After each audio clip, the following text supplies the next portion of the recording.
Islam da isukanana rek lebaran pasti pada boga daging. Aya we ucing di imah teh rek ucing sorangan atau ucing tatang.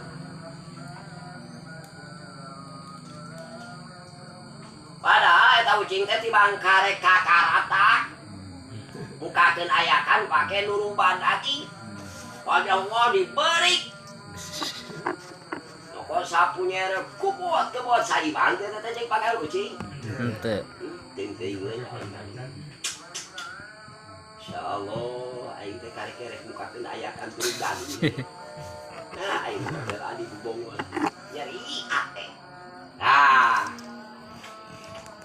Mungkin teh di akhirat aya sangkut pautna moal.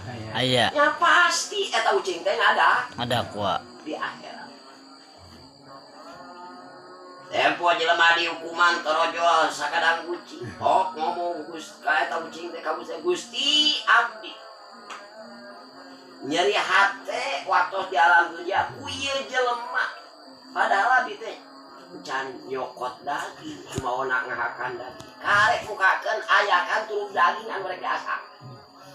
Nah, abdi teh dibebari geus bodag teh gebotkeun. Digebotan. Nyangakeun ka Gusti ya. Teu langkung eta. Kumaha kumaha eta jelema kitu ka abdi tah.